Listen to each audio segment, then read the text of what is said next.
Hey everyone, welcome back to the channel. Today, I'm going to show you a super easy way to delete all comments from your WordPress site in just a few clicks. Whether you're cleaning up spam or starting fresh, this guide will have you covered. Stick around until the end because I'll show you the fastest, safest way to do this without breaking anything. First, open your browser and go to your WordPress website. Look for the login button in the top right corner and click on it. This will take you to your dashboard where all the magic happens.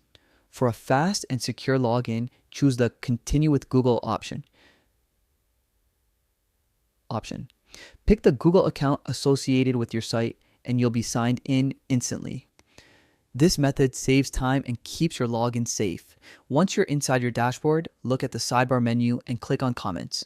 Here, you'll see every comment that has been posted on your site. Take a moment to make sure you're in the right place so you don't accidentally delete something you need. Now comes the easy part. To remove all comments, use your mouse or the built-in selection tools to highlight every comment.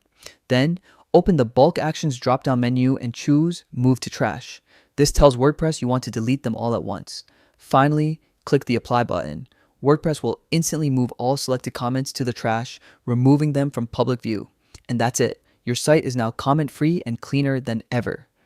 And there you have it. A simple, foolproof way to delete all comments from WordPress in just a few minutes. If you found this guide helpful, make sure to hit the like button, subscribe, and turn on notifications so you never miss a tip. Thanks for watching, and I'll see you in the next video.